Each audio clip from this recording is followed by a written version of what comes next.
বুঝতে পারছেন না কে যে রাঙামতি? আজকের পর্বে রঙ্গমতি তীরন্দাজ ধারাবাহিকে আমরা দেখতে পাবো সবকিছু বুঝতে একটু সময় লাগে, একটু অপেক্ষা করো, সব পরিষ্কার হয়ে যাবে।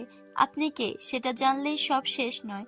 আপনার সামনে যে দাঁড়িয়ে আছে তাকে ভালো করে দেখুন, বাকি গল্প পরে জানা যাবে।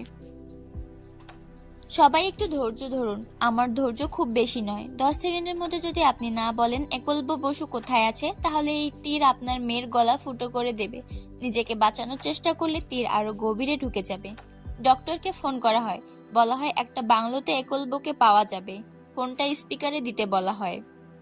খবর আছে একলব্য বসুকে ছাড়িয়ে আনা হচ্ছে, তারপর বাবার কাছে নিয়ে যাওয়া হবে। দুজনেরই চিকিৎসা শুরু হবে। কিন্তু নিশিং প্রসাদের অপরাধের তালিকা ভয়ঙ্কর।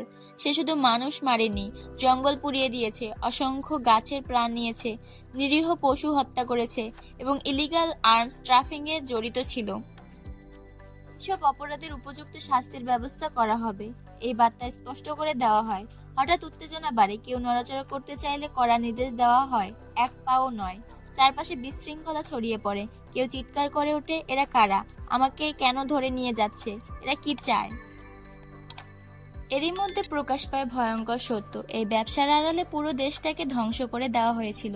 অসংখ্য মানুষের ক্ষতি হয়েছে, যা কল্পনাও করা যায় না। প্রমাণ হিসেবে সামনে আসে ভিডিও ক্লিপ। এই ক্লিপ ছিল সবকিছুর সবচেয়ে বড় সূত্র। বলা হয় রাঙ্গামতিকে পাশা হিসেবে ব্যবহার করা হয়েছিল, কিন্তু এবার সব হিসাব পাল্টে যাবে। একজন জানে তোর কাজ শুধু এটুকুই ছিল, যখনই দরকার পড়বে তোকে হাজির হতে হবে, ডাকলেই আমি চলে আসবো।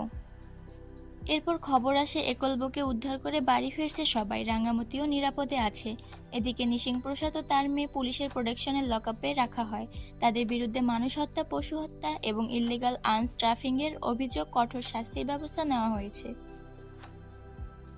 এই সময় এক বিস্ফোরক সত্য সামনে আসে। একলব্যর সঙ্গে যেসব কথা বলা হয়েছিল সেগুলো এতদিন গোপন রাখা হয়েছিল কেন, তার ব্যাখ্যাও দেওয়া হয়। রাঙ্গা বেঁচে আছে কিনা এই প্রশ্ন সবাই পাগলের মতো হয়ে উঠেছিল, কিন্তু সত্য লুকিয়ে রাখা হয়েছিল ইচ্ছাকৃতভাবে। কারণ যদি সবাইকে জানানো হতো রাঙ্গা ঠিক আছে, বেঁচে আছে, সুস্থ আছে, তাহলে রাঙ্গার শত্রুরা আরো সক্রিয় হয়ে উঠত, রাঙ্গার প্রাণ আরো বেশি বিপদের মুখে পড়তো। এই কারণে সব জেনে শুনে সত্যর আড়াল করা হয়েছিল। রাঙ্গাকে বাঁচানোর জন্যই নেওয়া হয়েছিল এই কঠিন সিদ্ধান্ত। এই সব গোপন সত্য, অপরাধ আর আত্মত্যাগের গল্প নিয়ে আজকের পর্ব শেষ। পরবর্তী পর্বে অপেক্ষা করছে আরো বড় চমক।